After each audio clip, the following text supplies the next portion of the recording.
ನಮಸ್ತೆ. ಯಾಕಿಂಥ ತಳಮಳ ಹೇಳುವಂಥ ಒಂದು ವಿಡಿಯೋದಲ್ಲಿ ಇವತ್ತು ನಾನು ಏನು ಹೇಳಲಿಕ್ಕೆ ಇಷ್ಟಪಡ್ತಿದ್ದೇನೆ ಅಥವಾ ಏನನ್ನು ಕನ್ವೆ ಮಾಡಲಿಕ್ಕೆ ಇಷ್ಟಪಡ್ತಿದ್ದೇನೆ ಎಲ್ಲ ಜುಡಿಷರಿ ಆಸ್ಪಿರೆಂಟ್ಸ್ಗೆ. ಯಾಕೆಂದರೆ ಆ್ಯಕ್ಚುಲಿ ಈ ವಿಡಿಯೋ ನಾನು ಮಾಡಬೇಕಂತ ಇರಲಿಲ್ಲ, ಮಾಡೋ ಉದ್ದೇಶ ಇರಲಿಲ್ಲ. ಆದರೆ ಈ ಕಳೆದ ವಾರದಿಂದ ಹಲವಾರು ಜುಡಿಷರಿ ಆಸ್ಪಿರೆಂಟ್ಸ್ಗಳಿಂದ ಬರ್ತಾ ಇರುವಂಥ ರೆಸ್ಪಾನ್ಸನ್ನು ನೋಡಿ ಅವರ ಒಂದು ಆ ಕ್ವೈರೀಸ್ ಅಥವಾ ಎನ್ಕ್ವೈರೀಸ್ ಅಥವಾ ಅವರ ಡೌಟ್ಸ್ ಇದನ್ನು ನೋಡಿಕೊಂಡು ಈ ಒಂದು ವಿಡಿಯೋ ಮಾಡುವಂಥ ಅವಶ್ಯಕತೆ ಇದೆ ಅಂತ ಅನಿಸ್ತು. ಅದಕ್ಕೋಸ್ಕರ ನಾನು ಈ ವಿಡಿಯೋನ ಮಾಡ್ತಾ ಇರುವಂಥದ್ದು. ಸೊ ನಮಸ್ತೆ, ನಾನು ಅಪರ್ಣಾ ಭಟ್. ನನ್ನ ಯೂಟ್ಯೂಬ್ ಚಾನಲ್ ಅಭಿಜ್ಞಾ ಲಾ ಸೀರೀಸ್ಗೆ ನಿಮಗೆಲ್ರಿಗೂ ಸ್ವಾಗತ. ಕಳೆದ ವಾರ ಅಂತ ಈಗ ನಾನು ಮೆನ್ಷನ್ ಮಾಡಿದೆ. ಏನಾಗಿತ್ತು ಕಳೆದ ವಾರ ಅಂತಂದರೆ, ಕಳೆದ ವಾರ ಜುಡಿಷರಿ ಎಕ್ಸಾಮ್ 2023ರಲ್ಲಿ ನಡೆದಂತಹ ಮೇನ್ಸ್ ಎಕ್ಸಾಮ್ಸ್ನ ರಿಸಲ್ಟ್ ಡಿಕ್ಲೇರ್ ಆಯಿತು. ಹಾಗೆ ಒಂದು 2-3 ದಿನ ಬಿಟ್ಟು ಮಾರ್ಕ್ಸ್ ಶೀಟ್ ಕೂಡ ಅಪ್ಲೋಡ್ ಆಯಿತು. ಆದರೆ ರಿಸಲ್ಟ್ ನಾವು ನೋಡೋದಾದರೆ ಸುಮಾರು 10%ಗಿಂತನೂ 9%ಗಿಂತನೂ ಕಮ್ಮಿ ಪಾಸ್ ಪರ್ಸೆಂಟೇಜ್ ಆಗಿತ್ತು. ಸೊ ಸುಮಾರು 1000 ಜನ ಅಂದರೆ 900-1000 ಜನ ಅಪ್ಲಿಕೆಂಟ್ಸ್ಗಳ ಮಧ್ಯೆ ಕೇವಲ ವೈವಾಕ್ಕೆ ಎಲಿಜಿಬಲ್ ಆದವರು ಕೇವಲ 83 ಜನ ಮಾತ್ರ ಆಗಿತ್ತು. ಸೊ ಉಳಿದಂತಹ 850 ವಿದ್ಯಾರ್ಥಿಗಳಿಗೆ ಬಹಳ ಒಂದು ನಿರಾಸೆ ಆಯಿತು, ಡಿಸಪಾಯಿಂಟ್ಮೆಂಟ್ ಆಯಿತು. ಈ ನಿರಾಸೆ ಬೇರೆ ಬೇರೆ ಆಯಾಮಗಳ ಹತ್ರ ನಮ್ಮನ್ನು ಕರ್ಕೊಂಡು ಹೋಗುತ್ತೆ.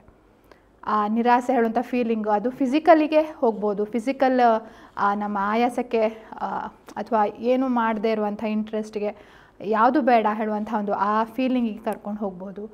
ಅಥವಾ ಇನ್ನು ಬೇರೆ ಏನಾದರೂ ನೋಡೋಣ, ಆ ಒಂದು ಸಿಸ್ಟಮ್ ಮೇಲಿರುವಂಥ ನಂಬಿಕೆ ಹೋಗ್ಬೋದು.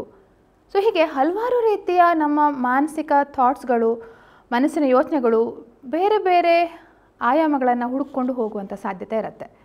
ಓಕೆ, ಸೊ ಅದಕ್ಕೆ ಈ ಒಂದು ಟೈಟಲ್ ಏನು ಕೊಟ್ಟಿದ್ದೇನೆ ಅಂದರೆ, ಯಾಕಿಂಥ ತಳಮಳ. ನಮ್ಗೆ ಏನು ಮಾಡಬೇಕಂತ ಗೊತ್ತಾಗ್ತಾ ಇಲ್ಲ. ಒಟ್ಟು ಕಸಿವಿಸಿ ಮನಸ್ಸಲ್ಲಿ ಒಂಥರ ಯಾವಾಗಲೂ ಹೆದರಿಕೆ ಆಗುವಂಥದ್ದು ಇರ್ಬೋದು, ಅಥವಾ ಒಂಥರ ಟೆನ್ಷನ್ ಅಥವಾ ಸ್ಟ್ರೆಸ್, ಯಾವಾಗಲೂ ಆ ಸ್ಟ್ರೆಸ್ ಹೇಳುವಂಥ ಒಂದು ಫೀಲಿಂಗ್ ಇರುತ್ತೆ. ಯಾವಾಗಲೂ ಮನಸ್ಸು ದುಃಖಿತ ಆಗಿರಬೇಕು ಅಂತ ಅನಿಸುತ್ತೆ. ಯಾಕೆ? ನಾವು ಒಂದು ಫೇಲಿಯರ್ ಆಗಿದೆ ನಮಗೆ, ಅದನ್ನು ನಾವು ಹೇಗೆ ಅದನ್ನು ತೊಗೊಳ್ಬೇಕು ಹೇಳುವಂಥದ್ದು, ಸ್ಪೋರ್ಟಿವ್ ಆಗಿ ತೊಗೊಳ್ಬೇಕು ಹೇಳುವಂಥದ್ದು ತುಂಬ ಜನ ವಿದ್ಯಾರ್ಥಿಗಳಿಗೆ ಗೊತ್ತಾಗ್ತಾ ಇಲ್ಲ. Even if they want to, they are not able to do that. Okay, so ಆ ಒಂದು ವಿಷಯಕ್ಕೆ ಸಂಬಂಧಪಟ್ಟ ಹಾಗೆ, ಏಕೆಂದರೆ ಹಲವಾರು ನನ್ನ ಯೂಟ್ಯೂಬ್ ವೀಡಿಯೋಸ್ಗಳನ್ನು ನೀವು ಫಾಲೋ ಮಾಡ್ತಾ ಇದ್ದೀರಿ, ತುಂಬ ಜನ ರೆಗ್ಯುಲರಾಗಿ ಫಾಲೋ ಮಾಡ್ತಿದ್ದೀರಿ. ಸೊ ಹೇಗೆ ನಾವು ಸಂತೋಷದಲ್ಲಿ ನಾವು ಒಟ್ಟಿಗೆ ಭಾಗಿಯಾಗ್ತೇವೆ, ಹಾಗೆ ಈ ಒಂದು ಕಷ್ಟದ ಸಮಯ ಇದು ಅಂಥ ಕಷ್ಟ ಅಲ್ಲ. ನಾನು ಹೇಳಬೇಕಾದ್ರೆ ಎಷ್ಟೋ ಜಗತ್ತಲ್ಲಿ ಎಷ್ಟೋ ರೀತಿಯ ಕಷ್ಟಗಳಿವೆ. ಜುಡಿಷಿಯಲ್ ಎಕ್ಸಾಮಲ್ಲಿ ಒಂದು ನಾವು ಕ್ಲಿಯರ್ ಆಗದೇ ಇರುವಂಥದ್ದು ಬಹಳ ಮಾರಣಾಂತಿಕವಾದಂಥ ಕಷ್ಟ ಅಲ್ಲ.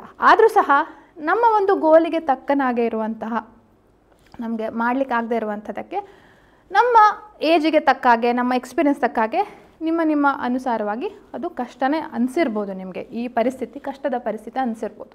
ಸೊ ಅಂಥ ಕಷ್ಟದ ಪರಿಸ್ಥಿತಿಯನ್ನು ನಾವೆಲ್ಲ ಹೇಗೆ ಅದನ್ನು ಎದುರಿಸಬೇಕು, ಯಾವ ರೀತಿ ಧೈರ್ಯ ತಂದುಕೊಳ್ಬೇಕು ಹೇಳುವಂಥದ್ದಕ್ಕೆ ನಾನು ಈ ಒಂದು ವಿಡಿಯೋನ ಮಾಡಿದ್ದೇನೆ. ಸೊ ಆಲ್ರೆಡಿ ನಾನು ನೆಕ್ಸ್ಟ್ ಏನು ಅಂತ ಹೇಳಿ ಒಂದು ವಿಡಿಯೋ ಮಾಡಿದ್ದೆ. ಅಂದರೆ ಜುಡಿಷರಿ ಕ್ಲಿಯರ್ ಆದವರಿಗೆ, ಮೇನ್ಸ್ ಎಕ್ಸಾಮ್ ಕ್ಲಿಯರ್ ಆದವರಿಗೆ ನೆಕ್ಸ್ಟ್ ಸ್ಟೆಪ್ ಏನು, ಅಥವಾ ಕ್ಲಿಯರ್ ಆಗದೇ ಇರೋರಿಗೆ ನೆಕ್ಸ್ಟ್ ಸ್ಟೆಪ್ ಏನು ಅಂತ, ಅದರದ್ದೇ ಒಂದು ಎಕ್ಸ್ಟೆಂಡೆಡ್ ಪಾರ್ಟ್ ಅಂತ ನೀವು ತಿಳ್ಕೊಳ್ಬೋದು ಈ ವಿಡಿಯೋನ. ಸೊ ಏನು, ಫಸ್ಟ್ ಆಫ್ ಆಲು ಈ ಫೀಲಿಂಗನ್ನು ನಾವು ಅರ್ಥ ಮಾಡ್ಕೊಳ್ಬೇಕು. ಯಾಕಿಂಥ ತಳಮಳ, ಯಾಕೆ ನಮಗೆ ಭಯ ಆಗುತ್ತೆ, ಯಾಕೆ ಒಂಥರ ಮುಂದಿನ ವರ್ಷ ಏನು ಬೇಡ, ಎಕ್ಸಾಮ್ ಬರೆಯೋದೇ ಬೇಡ ಹೇಳುವಂಥದ್ದು. ಸೊ ಈ ಒಂದು ಮಾತು ನಾನು ಪ್ರತಿಯೊಂದು ವಿದ್ಯಾರ್ಥಿಯಲ್ಲೂ ಕೇಳ್ಪಟ್ಟೆ. ನಾನು ಎಕ್ಸಾಮ್ ಬರೀಲಿಕ್ಕೆ ಇಷ್ಟ ಆಗ್ತಾಯಿಲ್ಲ, ನಂಗೆ ಮುಂದಿನ ವರ್ಷ ನಾನು ತುಂಬ ಕಷ್ಟಪಟ್ಟು ಓದಿದ್ದೆ, ಆದರೂ ನನಗೆ ಕ್ಲಿಯರ್ ಆಗಲಿಲ್ಲ, 2 ಮಾರ್ಕ್ಸಲ್ಲಿ ಹೋಯಿತು, ಅಥವಾ ಎಲ್ಲ ಮಾರ್ಕ್ಸಿಗೂ ತುಂಬ ಯಾವುದಕ್ಕೂ ಮಾರ್ಕ್ಸ್ ಬರಲಿಲ್ಲ, ಒಳ್ಳೆ ರೀತಿ ಮಾರ್ಕ್ಸ್ ಕೊಡಲಿಲ್ಲ, ಈವನ್ ಆಫ್ಟರ್ ಇಷ್ಟು ಒಳ್ಳೆ ರೀತಿಯಲ್ಲಿ ನಾನು ಎಕ್ಸಾಮ್ ಬರೆದು ಕೂಡ ಅಂತ ಹೇಳಿ ಹಲವಾರು ಈ ರೀತಿ ಒಪಿನಿಯನ್ಸ್ ಆಫ್ ಥಾಟ್ಸ್ಗಳನ್ನು ನಾನು ಕೇಳ್ತಾ ಬಂದಿದ್ದೇನೆ. ಓಕೆ, ಸೊ ಎಲ್ರಿಗೂ ಕಲೆಕ್ಟಿವ್ ಆಗಿ, ನಾನು ಒಬ್ಬರು ಇಬ್ಬರು ಅಂತ ಹೇಳಿ ನಾನು ಇಂಥವ್ರಿಗೆ ಪರ್ಟಿಕ್ಯುಲರಾಗಿ ಹೇಳಿದೆ. ಎಲ್ಲರಿಗೂ ನೀವು ಕೆಲವರು ಹೇಳ್ಕೊಳ್ಬೋದು, ಕೆಲವರಿಗೆ ಹೇಳ್ಕೊಳ್ಳಿಕ್ಕೆ ಆಗೋದಿಲ್ಲ. ಕೆಲವರು ಇಂಟ್ರೋವರ್ಟ್ ಇರ್ತಾರೆ, ಕೆಲವರು ಎಕ್ಸ್ಟ್ರೋವರ್ಟ್ ಇರ್ತಾರೆ, ಕೆಲವರು ಅವರವರೇ ಅನುಭವಿಸ್ಕೊಳ್ತಾ ಇರ್ತಾರೆ ಮನಸ್ಸಲ್ಲಿ, ಯಾರ ಹತ್ರನೂ ಹೇಳ್ಕೊಳ್ಳೋದೆ. ಕೆಲವರು ಎಲ್ಲರ ಹತ್ರನೂ ಹೇಳ್ಕೊಂಡು ಸ್ವಲ್ಪ ತಮ್ಮ ಮನಸ್ಸಿನ ದೂರವನ್ನು ಕಮ್ಮಿ ಮಾಡ್ಕೊಳ್ತಾರೆ. It is your way of expressing their feelings ಅಥವಾ expressing their thoughts. Okay, so this video is for everyone. ಯಾರು ಈ ರೀತಿಯ ಸಮಸ್ಯೆನ ಅನುಭವಿಸ್ತಾ ಇದ್ದಾರೆ, ಬರೀ ಜುಡಿಷಿಯಲ್ ಎಕ್ಸಾಮ್ ಅಂತ ಅಲ್ಲ, ಅಥವಾ ನೀವು ಲಾ ಕಾಲೇಜಲ್ಲಿ ಓದ್ತಾಯಿದ್ರು, ಲಾ ಎಕ್ಸಾಮ್ಸ್ಗಳನ್ನು ಓದ್ತಾಯಿದ್ರು, ಕೆಲವೊಂದು ಸಲ ಸೆಮಿಸ್ಟರ್ ಕ್ಲಿಯರ್ ಆಗೋದಿಲ್ಲ, ಮಾರ್ಕ್ಸ್ ಬರೋದಿಲ್ಲ, ಆವಾಗ ಅನುಭವಿಸುವಂಥ ಆ ಒಂದು ವೇದನೆ ಬೇರೆ. ಓಕೆ, ಸೊ ಅದನ್ನು ನಾವು ಯಾವ ರೀತಿ ನಾವು ಅದನ್ನು ಟ್ಯಾಕಲ್ ಮಾಡಬೇಕು ಹೇಳುವಂಥದ್ದನ್ನು ನಾನು ಈ ವಿಡಿಯೋದ ಮುಖಾಂತರ ತಿಳಿಸ್ಕೊಡ್ತಾ ಇದ್ದೇನೆ. ಸೊ ಫಸ್ಟ್ ಆಫ್ ಆಲ್ ನಾನು ಏನು ಹೇಳಲಿಕ್ಕೆ ಬಯಸ್ತೇನೆ ಅಂದರೆ, ಫಸ್ಟ್ ನಾವು ಎಕ್ಸೆಪ್ಟ್ ಮಾಡ್ಕೊಳ್ಬೇಕು. ಯಾವುದೇ ಒಂದು ವಿಷಯ ಇರಲಿ, ನಾವು ಎಕ್ಸೆಪ್ಟ್ ಮಾಡ್ಕೊಳ್ಳಿಕ್ಕೆ ರೆಡಿ ಇರೋದಿಲ್ಲ. ಹೌದು, ಆಯಿತು ರಿಸಲ್ಟ್ ಬಂದಿದೆ, ನಮ್ಗೆ ಎಕ್ಸೆಪ್ಟ್ ಮಾಡ್ಕೊಳ್ದಿರೋದಕ್ಕೆ ಅರ್ಧ ನಮ್ಮ ಸಮಸ್ಯೆ ಅಗ್ರಿವೇಟ್ ಆಗುತ್ತೆ. V are not accepting the fact that ಹೌದು ನಾವು ಫೇಲ್ ಆಗಿದ್ದೇವೆ, ನಾವು ಈ ಸಲ ಸಕ್ಸಸ್ಫುಲ್ ಆಗಲಿಲ್ಲ, ನನ್ನ ಫ್ರೆಂಡ್ ಸಕ್ಸಸ್ಫುಲ್ ಆದರು ಬಟ್ ಐ ಆಮ್ ನಾಟ್. ನಾವು ಇನ್ನೂ ಆ ಒಂದು ಭ್ರಮೆಯಲ್ಲಿರ್ತೇವೆ, ಇಲ್ಲ ನಾವು ಎಲ್ಲ ಸರಿ ಬರ್ತಿದ್ದೇವೆ, ಎಲ್ಲ ಕರೆಕ್ಟ್ ಆಗಿದೆ, ನಾವು ಪಾಸ್ ಆಗಲೇಬೇಕಿತ್ತು ಹೇಳುವಂಥ ಭ್ರಮೆಯಲ್ಲಿದ್ದೇವೆ. ಹೌದು ಆಗಬೇಕಿತ್ತು, ಆದರೆ ಪ್ರಾಕ್ಟಿಕಲಿ ಅದು ಆಗಲಿಲ್ಲ, ಅದು ರಿಸಲ್ಟಲ್ಲಿ ಬಂದಿದೆ. So you can do anything this year, ಈ ವರ್ಷ ನೀವೇನು ಮಾಡಲಿಕ್ಕೆ ಸಾಧ್ಯ ಇಲ್ಲ. So first you have to accept the reality. ಆ ರಿಯಾಲಿಟಿನ ನಾವು ಯಾವಾಗ ಎಕ್ಸೆಪ್ಟ್ ಮಾಡ್ಕೊಳ್ತೇವಲ್ಲ, ಯಾವುದೇ ರೀತಿ ಯೋಚನೆಗಳು ನಮಗೆ ಬರೋದಿಲ್ಲ. ಎಂಥದೇ ಕಷ್ಟ ಇರಲಿ, ಈ ಕಷ್ಟ ಅಲ್ಲ, ಜೀವನದಲ್ಲಿ ಯಾವುದೇ ಕಷ್ಟ ಇರೋದನ್ನು ಇದ್ದಾನ ಹಾಗೆ ಸ್ವೀಕರಿಸಿದರೆ, ಇರೋದನ್ನು ಹೇಗೆ ಬಂತೋ ಹಾಗೆ ಸ್ವೀಕರಿಸಿದರೆ ಖಂಡಿತವಾಗಿಯೂ ನಮಗೆ ನಾವು ಮೇಲಂತನೂ ಅನಿಸೋದಿಲ್ಲ, ನಾವು ಕೆಳಗೆ ಅಂತಲೂ ಅನಿಸೋದಿಲ್ಲ, ನಾವು ಇವ್ರ ಜೊತೆ ಅವ್ರ ಜೊತೆ ಕಂಪೇರ್ ಅಂತಲೂ ಅನಿಸೋದಿಲ್ಲ. ಇರೋದನ್ನು ಹೇಗೆ, ನಾನು ಹೀಗೆ, ನನಗೆ ಮಾರ್ಕ್ಸ್ ಇಷ್ಟು ಬಂದಿದೆ, ಇನ್ನೂ ನಾನು ಬೆಟರ್ ಆಗಬೇಕಿತ್ತು, ಅಥವಾ ಇನ್ನೂ ನಾನು ಒಳ್ಳೆ ರೀತಿಲಿ ಬರೀಬೇಕಿತ್ತು, ಇನ್ನೂ ನನ್ನ ಹ್ಯಾಂಡ್ ರೈಟಿಂಗ್ ಚೆನ್ನಾಗಿರಬೇಕಿತ್ತು ಹೇಳುವಂಥದ್ದು. We should accept the fact first. ಆ ಎಕ್ಸೆಪ್ಟೆನ್ಸ್ ಅಂತ ಯಾವಾಗ ಬರುತ್ತೆ, ನಮ್ಮದು 90% ಆ ಒಂದು ಹೆದರಿಕೆ, ದುಗುಡ ಎಲ್ಲವೂ ಕಳೆದು ಹೋಗುತ್ತೆ. ಯಾಕೆಂದರೆ ನಾವು ಆವಾಗ ಅದನ್ನು ಕ್ವಶನ್ ಮಾಡಲಿಕ್ಕೆ ಹೋಗೋದಿಲ್ಲ ಆ ಪರಿಸ್ಥಿತಿಯನ್ನು. ಸೊ ಹೊರಗಿನ ಪರಿಸ್ಥಿತಿ ಏನೇ ಇರಲಿ, ಕಾರಣಗಳು ಏನೇ ಇರಲಿ, ನೀವು ಪಾಸ್ ಆಗದೇ ಇರೋದಕ್ಕೆ ಏನೇ ಇರಲಿ, ಬಟ್ ಆಗಿರುವಂಥ ಘಟನೆಯನ್ನು ನಾವು ಎಕ್ಸೆಪ್ಟ್ ಮಾಡ್ಕೊಳ್ಳದೇ ಇರೋದಕ್ಕೆ ಈ ರೀತಿಯ ಒಂದು ಸಮಸ್ಯೆ ಆಗುವಂಥದ್ದು. ಹಾಗೆ ಸೆಕೆಂಡ್ ಪಾಯಿಂಟ್ ಅಂತ ಹೇಳೋದಿದ್ರು, first one there is no acceptance. ಇನ್ನೊಂದು second point lack of experience. ನಾವು ಎಕ್ಸ್ಪೀರಿಯನ್ಸ್ ಮಟ್ಟಿಗೆ ನಾವು ನೋಡ್ಲಿಕ್ಕೆ ಹೋದರೆ, ಜುಡಿಷರಿ ಎಕ್ಸಾಮ್ ಬರೆಯುವಂಥವ್ರು, ಸೊ ನೀವು ಜಡ್ಜ್ ಆಗಬೇಕಂದ್ರೆ ಎಷ್ಟು ರೀತಿಯ ವಿಷಯಗಳನ್ನು ತಿಳಿದಿಟ್ಕೊಂಡಿರಬೇಕು, ಯಾವ ರೀತಿಯಲ್ಲಿ ನೀವು ಪ್ಯಾರಲಲ್ ಆಗಿ ಯೋಚನೆ ಮಾಡಬೇಕು, ಎಷ್ಟು ನೀವು ಬ್ಯಾಲೆನ್ಸ್ಡ್ ಆಫ್ ಮೈಂಡಲ್ಲಿ ಹೋಗಿರಬೇಕು, ಬ್ಯಾಲೆನ್ಸ್ಡ್ ಮೈಂಡ್ ಹೇಗೆ ಇರಬೇಕು. ಸೊ ಈ ಎಲ್ಲ ಕ್ವಾಲಿಟೀಸ್ಗಳು ನೀವು ನಿಮ್ಮ ಪೇಪರಲ್ಲೂ ಕೂಡ ರಿಫ್ಲೆಕ್ಟ್ ಆಗುತ್ತೆ. ಕೇವಲ ನೀವು ಎಷ್ಟು ನಾಲೆಜ್ ಇದೆ ಅಂತಲ್ಲ, ಲಾ ನಾಲೆಜ್ ಅಂತ ಅಷ್ಟೇ ಅಲ್ಲ, ನಿಮ್ಮ ಎಕ್ಸಾಮ್ಸನ್ನು, ನಿಮ್ಮ ಕ್ವಶನ್ ಪೇಪರ್ಸನ್ನು ಕರೆಕ್ಷನ್ ಮಾಡ್ತಾ ಇರೋರು probably they could be the cadre of district judges ಇರ್ಬೋದು. ಸೊ ಹೈಯರ್ ಲೆವೆಲ್ ಅಥಾರಿಟೀಸ್ಗಳು ನಿಮ್ದು ಕರೆಕ್ಷನ್ ಮಾಡ್ತಾ ಇರುವಂಥವ್ರು. ಸೊ ಅವರು ದೇ ಆರ್ ಆ ಎಕ್ಸ್ಪೀರಿಯನ್ಸಿಂದ ಅಷ್ಟು ತುಂಬಿಕೊಂಡಿರ್ತಾರೆ. ಸೊ ಅವ್ರ ಮುಂದೆ ಅವರಷ್ಟು ಎಕ್ಸ್ಪೀರಿಯನ್ಸ್ಡ್ ನೀವು ಆನ್ಸರ್ ಬರೀಬೇಕಂತ ಯಾರು ಎಕ್ಸ್ಪೆಕ್ಟ್ ಮಾಡೋದಿಲ್ಲ, ದೇ ನೋ ದ್ಯಾಟ್. ಆದರೆ ನಿಮ್ಮ ಪೇಪರಲ್ಲಿ ನೀವು ಒಂದು ಜಸ್ಟ್ ಪೇಪರ್ ನೋಡಿದರೆ ಹ್ಯಾಂಡ್ ರೈಟಿಂಗಿಂದ ನಿಮ್ಮ ಒಂದು ಇದು ಗೊತ್ತಾಗುತ್ತೆ. ಅದು ಅದಕ್ಕೆ ಯಾವುದೇ ರೀತಿಯ ಒಂದು ಆರ್ಟ್ ಬೇಕಂತ ಇಲ್ಲ, ಒಂದು ಸ್ಕಿಲ್ ಬೇಕಂತ ಇಲ್ಲ. ಜಸ್ಟ್ ನೋಡಿದರೆ ಕೆಲವರು ಹ್ಯಾಂಡ್ ರೈಟಿಂಗು ತುಂಬ ಚಿತ್ತಾಗಿರುತ್ತೆ, ಕನ್ಫ್ಯೂಷನ್ ಆಗಿದ್ದಾಗೆ ಗೊತ್ತಾಗುತ್ತೆ, ಓಕೆ ಇವರು ಕನ್ಫ್ಯೂಸ್ಡ್ ಆಗಿದ್ದಾರೆ ಅಂತ. ಅಥವಾ ಫಸ್ಟ್ ಬರೆದಿರ್ತಾರೆ, ಫುಲ್ ಹೊಡೆದಾಕಿರ್ತಾರೆ. So it shows the presence of their status of mind at that particular point of time.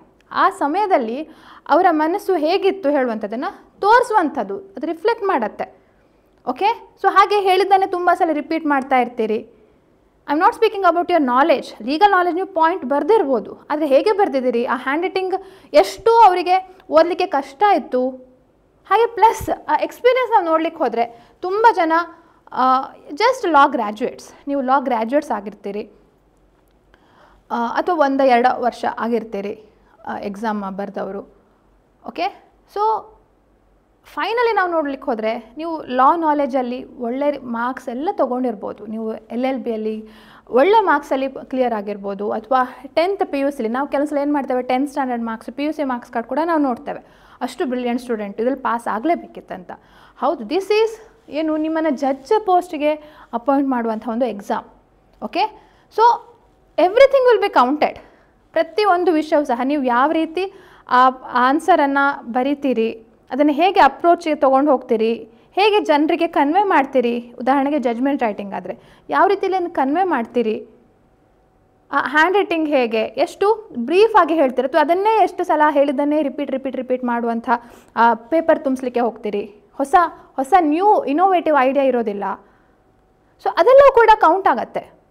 So ನಿಮ್ಮ ಒಂದು ಲೀಗಲ್ ನಾಲೆಜ್, ನೀವು ಬುಕ್ ಓದಿರುವಂಥದ್ದೆಲ್ಲ ಒಂದು 50% 60% ಇರ್ಬೋದು ಅದಕ್ಕೆ ಮಾರ್ಕ್ಸ್. ಅಲ್ಲ, ಅದು ಸ್ಪೆಸಿಫಿಕಾಗಿ ಹೇಳೋದಿಲ್ಲ, ಆದರೆ ಸೈಕಾಲಜಿಕಲಿ ಯಾರೇ ಕರೆಕ್ಷನ್ ಮಾಡಲಿ ಅವರಿಗೆ ಆ ಆನ್ಸರ್ ಕ್ವಶನ್ ಪೇಪರ್ ಪ್ಯಾಟರ್ನು, ಅದನ್ನು ನೀವು ಬರೆಯುವಂಥ ವಿಧಾನ ನೋಡಿದ ಕೂಡಲೇ ಇಂಥ ಪೇಪರ್ಗೆ ಇಷ್ಟು ಮಾರ್ಕ್ಸ್ ಕೊಡಬೇಕು ಅಂತ ಅನಿಸುತ್ತೆ. ಕೆಲವೊಂದಕ್ಕೆ ಕೊಡೋದು ಬೇಡ ಅನಿಸುತ್ತೆ. ಯಾಕೆ? Several factors are influence. ಅದಕ್ಕೆ ನಿಮ್ಮ ಐಡೆಂಟಿಟಿ ಬೇಕಂತ ಇಲ್ಲ, ನೀವು ಯಾರಂತ ಗೊತ್ತಿರಬೇಕಂತ ಇಲ್ಲ. So it's a human psychology. Okay, so ಹಾಗೆ ಇರುವಾಗ ಪ್ಲಸ್ ತುಂಬ ಜನ ಲಾ ಗ್ರ್ಯಾಜುಯೇಟ್ಸು ಜಸ್ಟ್ ನೀವು ಪ್ರಾಕ್ಟೀಸಿಂಗ್ ಸ್ಟಾರ್ಟ್ ಮಾಡಿದರೂ ಸಹ ಎಷ್ಟು ಒಂದು ವರ್ಷ 2 ವರ್ಷ ಇರುತ್ತೆ. We have lot to learn. ಎಷ್ಟು ಆಸ್ಪೆಕ್ಟ್ಸ್ಗಳಿರ್ತವೆ ಕಲೀಲಿಕ್ಕೆ. ನಾವು ಯಾವುದೋ ಗೊತ್ತಿರಲಿಕ್ಕೆ ಇಲ್ಲ. 100 ವಿಷಯಗಳಲ್ಲಿ ನಮಗೆ ಕೇವಲ 10 ವಿಷಯಗಳು ಗೊತ್ತಿರ್ಬೋದು. 100ಕ್ಕೆ 100 ವಿಷಯ ಗೊತ್ತಿರುವಂಥದ್ದು ಖಂಡಿತವಾಗಿ ಅಸಾಧ್ಯ ಅಲ್ವಾ. ಸೊ ಹಾಗೆ ಇರುವಾಗ ನಾವು ಎಕ್ಸಾಮಲ್ಲಿ ಕೆಲವೊಂದು ಸಲ ಚೇಂಜ್ ಆಗತ್ತೆ. ನಮಗೆ ಗೊತ್ತಿರುವಂಥ ವಿಷಯಗಳೇ ಬರಬೇಕಂತ ಇಲ್ಲ, ಅಥವಾ ಗೊತ್ತಿರುವಂಥ ವಿಷಯಕ್ಕೆ ನಾವು ಆನ್ಸರ್ ಸರಿ ಬರೀಲೇಬೇಕಂತ ಇಲ್ಲ. ಆ ಟೆನ್ಷನಲ್ಲಿ ತಪ್ಪು ಹೋಗಿಬಿಡತ್ತೆ. ಸೊ ಇದೆಲ್ಲ ಏನು, ಥ್ರೂ ಎಕ್ಸ್ಪೀರಿಯನ್ಸ್. ನೀವು ಎಕ್ಸಾಮ್ ಬರೀತಾನೆ ನಿಮಗೆ ಇದೆಲ್ಲ ಬರುವಂಥದ್ದು. ಸೊ ಅದಕ್ಕೋಸ್ಕರ ಹೇಳುವಂಥದ್ದು, ಅಟ್ಲೀಸ್ಟ್ ಎಕ್ಸಾಮನ್ನು ಬರೆಯುವಂಥ ಅಟೆಂಪ್ಟ್ ಮಾಡಿ. ಆವಾಗ ಆ ಎಕ್ಸಾಮ್ ಫೀಲಿಂಗ್ ಇರತ್ತಲ್ಲ, that will give you a lots of education. ಅದೇ ನಿಮಗೆ ಒಂದು ಎಜುಕೇಷನ್. ಸೊ ನಾನು ಕೂಡ ಫಸ್ಟ್ ಟೈಮ್ ಮೇನ್ಸ್ ಎಕ್ಸಾಮ್ಸ್ ಬರೆದಾಗ ನಂದು ಕ್ಲಿಯರ್ ಆಗಿಲ್ಲ. I had studied a lot. ನಾನು ತುಂಬ ಓದಿದ್ದೆ, okay, but I couldn't clear mains first time. Second time ನಂಗೆ ಆವಾಗ ಎಕ್ಸಾಮ್ ಒಂದು ಅಂದಾಜಾಯಿತು, ನನಗೆ ಈ ಮಿಸ್ಟೇಕ್ ಆಯಿತು, ಈ ಪ್ರಾಬ್ಲಮ್ ಆಯಿತು ಎಕ್ಸಾಮಲ್ಲಿ ಅಂತ ಹೇಳಿ. Second time I could clear. So ಅದಕ್ಕೆ ಹೇಳ್ತಾ ಇರುವಂಥದ್ದು. So we have to also accept that. So maybe ಈ ವೈವಾಕ್ಕೆ ಎಷ್ಟು ಜನ ಪಾಸ್ ಆಗಿದ್ದಾರೆ, we don't know how is the struggle. ಅವ್ರು ಎಷ್ಟು ಸಲ ಎಕ್ಸಾಮ್ ಬರ್ತಿದ್ದಾರೋ ಪಾಪ ನಮ್ಗೆ ಗೊತ್ತಿಲ್ಲ. ಅಥವಾ ಎಷ್ಟು ಸ್ಟ್ರಗಲ್ ಮಾಡಿದ್ದಾರೆ, ಪ್ರತಿದಿನ ಹೇಗೆ ಎಕ್ಸಾಮ್ ಬರೀತಿದ್ರು, ಪ್ರತಿದಿನ ಹೇಗೆ ಪ್ರಾಕ್ಟೀಸ್ ಮಾಡ್ತಿದ್ರು. We may not be knowing, we may be lacking in that. ನಾವೆಲ್ಲೋ ತಪ್ಪು ಮಾಡ್ತಾ ಇದ್ದೇವೆ. ಅದಕ್ಕೋಸ್ಕರ ನಮಗೆ ಈ ರಿಸಲ್ಟ್ ಬಂದಿಂದ ವಿ ಡು ನಾಟ್ ಅಕ್ಸೆಪ್ಟ್. ನಾವೇನು ಅಂದ್ಕೊಳ್ತೇವೆ, ಇಲ್ಲ ನಾನೆಲ್ಲ ಸರಿ ಬರೆದಿದ್ದೇನೆ ಅಂತ ಹೇಳಿ ಕೊನೆ ಮೂಮೆಂಟ್ ತನಕನೂ we are not ready to accept our fault on a part. ಏನೂ ಇಲ್ಲ, ಮೇಲ್ನೋಟಕ್ಕೆ ಏನೂ ಇಲ್ಲ, ಐ ಅಕ್ಸೆಪ್ಟ್. ನೀವು ಸಪೋಸ್ ನೀವೆಲ್ಲದು 100% ಬೆಳಗ್ಗೆಯಿಂದ ಸಂಜೆ ತನಕ ಎಷ್ಟೋ ಗಂಟೆ ಓದ್ತೀರಿ, ತುಂಬ ಡೆಡಿಕೇಟೆಡ್ ಆಗಿ ಓದಿದ್ದೀರಿ, ಆದರೂ ಫಾಲ್ಟ್ ನಿಮ್ಗೆ ಬಂದಿಲ್ಲ ಅಂದರೆ ಮೇ ಬಿ ನಿಮ್ಮ ಲಕ್ ನಿಮಗೆ ಚಾನ್ಸ್ ಕೊಡಲಿಲ್ಲ, ಆ ಟೈಮ್ ಕೊಟ್ಟಿಲ್ಲ. May be because of that, V don't no. So ಏನೇ ಇರಲಿ, ಫಾಲ್ಟ್ ನಮ್ಮದೇ ಅಂತ ಹೇಳಿ ನೀವು ಯಾವಾಗ ಅಕ್ಸೆಪ್ಟ್ ಮಾಡ್ತೀರಲ್ಲ, ಆವಾಗ ದೇರ್ ಬಿಗಿನ್ಸ್ ಯುವರ್ ಗ್ರೋತ್. ಆ ಗ್ರೋತ್ ಇದೇನಿದೆ, ಗ್ರಾಫ್ ಇದೆ ಅಲ್ಲ, ಎಲ್ಲಿ ತನಕ ಇಲ್ಲ ನಾನೆಲ್ಲ ಸರಿ ಅಂತ ಹೇಳಿ ಯಾವಾಗ ಎಲ್ಲಿ ತನಕ ಅಂದ್ಕೊಳ್ತಾ ಇರ್ತೀರಿ, ಅಲ್ಲಿ ತನಕ ನಿಮ್ಮ ಗ್ರಾಫ್ ಮೇಲೆ ಹೋಗೋದಿಲ್ಲ ಅಥವಾ ಸ್ಟ್ರೇಟ್ ಹೋಗೋದಿಲ್ಲ. It brings you down. ನಿಮಗೊಂದು ಸುಳ್ಳು ಮಿಥ್ಯೆಯನ್ನು ಕೊಡ್ತಾ ಇರತ್ತೆ, ಸುಳ್ಳು ಭಾವನೆಗಳನ್ನು ಕೊಡ್ತಾ ಇರತ್ತೆ, ಸುಳ್ಳು ಸಂದೇಶಗಳನ್ನು ಕೊಡ್ತಾ ಇರತ್ತೆ, ನಿಮ್ಮಲ್ಲಿ ಅಹಂಕಾರನ ಬೆಳೆಸ್ತಾ ಹೋಗುತ್ತೆ. ಸೊ ಅದಕ್ಕೋಸ್ಕರ ಹೇಳುವಂಥದ್ದು, ನಾನು ತಪ್ಪೇ, ಈ ಸಲ ತಪ್ಪಾಗಿದೆ ನನ್ನಿಂದ ಅಂತ ಅಕ್ಸೆಪ್ಟ್ ಮಾಡ್ಕೊಳ್ಳಿ. ನೆಕ್ಸ್ಟ್ ಟೈಮ್ ನೋಡಿ ಒಳ್ಳೆ ರೀತಿಯ ಮಾರ್ಕ್ಸನ್ನು ಸ್ಕೋರ್ ಮಾಡಲಿಕ್ಕೆ you will find all other ways. ಆ ನಿಮ್ಮ ತಪ್ಪನ್ನು ಸರಿ ಮಾಡ್ಕೊಳ್ಳಿಕ್ಕೆ ಏನೇನು ಮಾಡ್ಕೊಳ್ಬೇಕು, ನೀವೆಲ್ಲ ವಿಧಾನಗಳನ್ನು ಹುಡುಕ್ತೀರಿ, ಓದ್ತೀರಿ, ಸಕ್ಸಸ್ ಆಗ್ತೀರಿ. ಓಕೆ, ಇದು ಇನ್ನೊಂದು ವಿಷಯ. ಹಾಗೆ ಮೂರನೇ ವಿಷಯ ಏನು, ಬೌನ್ಸ್ ಬ್ಯಾಕ್. ಸೊ ಯಾವಾಗಲೂ ನಮಗೆ ಫೈಟರ್ ಸ್ಪೋರ್ಟಿವ್ ಸ್ಪಿರಿಟ್ ಇರಬೇಕು. ಆಯಿತು, ಈ ವರ್ಷ ಆಗಲಿಲ್ವಾ, ನೆಕ್ಸ್ಟ್ ಟೈಮ್ ಚಾನ್ಸ್ ಇದೆ ಅಲ್ಲ, ಚಾನ್ಸ್ ಇದ್ದರೆ ಖಂಡಿತವಾಗಿಯೂ ನಾವು ಮಾಡೋಣ. ಖಂಡಿತವಾಗಿಯೂ ಯಾಕೆ ಆಗೋದಿಲ್ಲ, ಮುಂದಿನ ವರ್ಷ ಆಗಲಿಲ್ವಾ. ಸೊ ಫೈನಲ್ ನಿಮಗೆ ಜಡ್ಜ್ ಆಗಲೇಬೇಕು ಅಂತ ಇದ್ದರೆ ಆ ನಿಮ್ಮ ಆಸ್ಪಿರೇಷನ್ ಇದೆಯಲ್ಲ, ಅದನ್ನು 1 ಸಲ ಹೋಯಿತು 2 ಸಲ ಹೋಯಿತು ಅಂತ ಬಿಡಬೇಡಿ. If you really want to become a judge, unless you have different options. ಕೆಲವೊಂದು ಸಲ ಲೈಫ್ ಬೇರೆ ಟರ್ನ್ ತೊಗೊಳತ್ತೆ, ತುಂಬ ಎಕ್ಸೆಪ್ಷನಲ್ ಸರ್ಕಮ್ಸ್ಟೆನ್ಸಲ್ಲಿ ಹಾಗಾಗುವಂಥದ್ದು ಬಿಟ್ಟರೆ ನಿಮ್ಗೆ ಇಫ್ ನಿಮ್ಮ ಫ್ಯಾಮಿಲಿ ಸಪೋರ್ಟ್ ಇದೆ, ಅಥವಾ ನಿಮ್ಗೆ ಅಷ್ಟು ಟೈಮ್ ಇದೆ ಓದಲಿಕ್ಕೆ, ಯು ಹ್ಯಾವ್ ದ್ಯಾಟ್ ಫೆಸಿಲಿಟೀಸ್ ಅಂತ ಇದ್ದರೆ you have to bounce back. Bounce back ಅಂದರೆ ಏನು, ಮತ್ತೊಂದು ಸಲ ನಾನು ಅದೇ ಒಂದು ಸ್ಪಿರಿಟಲ್ಲಿ ಬರ್ತೇನೆ, ಅದೇ ಸ್ಪಿರಿಟಲ್ಲಿ ಓದ್ತೇನೆ ಹೇಳುವಂಥದ್ದು. So this is very necessary. Okay, so ಯಾಕೆಂದರೆ ನೋಡಿ, ನೀವು ಜಡ್ಜ್ ಆದಾಗಲೂ ಸಹ maybe if you become a judge, ನೀವು ಜಡ್ಜ್ಮೆಂಟ್ಗಳು ಕೊಡ್ತೀರಿ. ಸೊ ಜಡ್ಜ್ಮೆಂಟು ಈಗ ಅಪೀಲ್ ಹೋಗೋದಿಲ್ವಾ, ಅಪೀಲ್ ಅಂದರೆ ಏನು, ಲೋವರ್ ಕೋರ್ಟ್ ಜಡ್ಜ್ಮೆಂಟ್ ಸರಿ ಇಲ್ಲ ಅಂತ ಹೇಳಿ ಚಾಲೆಂಜ್ ಮಾಡೇ ಹೋಗುವಂಥದ್ದಲ್ವಾ. ಸೊ ಹೌ ಮಚ್ ನಿಮ್ಗೆ ಆವಾಗಲೂ ಸಹ ಮನಸ್ಥಿತಿ ಬೇಕೇ ಬೇಕಾಗತ್ತೆ ಅಕ್ಸೆಪ್ಟ್ ಮಾಡ್ಕೊಳ್ಳುವಂಥದ್ದು. ನಿಮ್ಮ ಜಡ್ಜ್ಮೆಂಟ್ ಸರಿ ಇಲ್ಲ ಅಂತ ಮೇಲಿನ ಕೋರ್ಟಿಗೆ ಹೋಗ್ತಾರೆ, ಇಸಂಟ್ ಇಟ್. ಸೊ ಸರಿ ಇಲ್ಲ ಅಂದರೆ ಮೇ ಬಿ ಟೆಕ್ನಿಕಲ್ ಗ್ರೌಂಡ್ಸ್ ಆದರೂ ಕೂಡ ನಿಮ್ಗೆ ಆವಾಗ ನಿಮಗೆ ಮನಸ್ಸಿಗೆ ಬೇಜಾರಾಗಲಿಕ್ಕೆ ಪ್ರಾರಂಭ ಮಾಡಿದ್ರೆ ಏನು ಮಾಡ್ತೀರಿ. ಸೊ ಅದಕ್ಕೋಸ್ಕರ ಈಗಲಿಂದ right from now onwards learn to accept your failures, learn to accept your mistake and be ready to bounce back. ಮತ್ತೊಮ್ಮೆ ಖಂಡಿತವಾಗಿಯೂ ಇದನ್ನು ಪಾಸ್ ಮಾಡೇ ಮಾಡ್ತೇನೆ, ಗೆದ್ದೇ ಗೆಲ್ತೇನೆ ಹೇಳುವಂಥ ಆ ಮನಸ್ಥಿತಿ. ಹೌದು ತಪ್ಪಿದೆ, ಆದರೆ I am not going to give up. ನಾನು ಇದನ್ನು ಬಿಟ್ಕೊಡೋದಿಲ್ಲ, ಇದು ನನ್ನ ಚಿಕ್ಕವಳಿರಬೇಕಿದ್ದ ಆಸೆ ಇದು, ಅಥವಾ ನಾನು ಇತ್ತೀಚೆಗೆ ಅದು ಒಂದೇ ನನ್ನ ಗೋಲ್ ಅಂತ ತಿಳ್ಕೊಂಡಿದ್ದೇನೆ, ನಂಗೆ ಆ ಹುದ್ದೆ ಅಂದರೆ ಬಹಳ ಇಷ್ಟ. So something you will be feeling ಅಲ್ವಾ. ಯಾಕೆ ನೀವು ಸುಮ್ಮನೆ ಜಡ್ಜ್ ಎಕ್ಸಾಮ್ ಬರೀಲಿಕ್ಕೆ ಹೋಗೋದಿಲ್ಲ.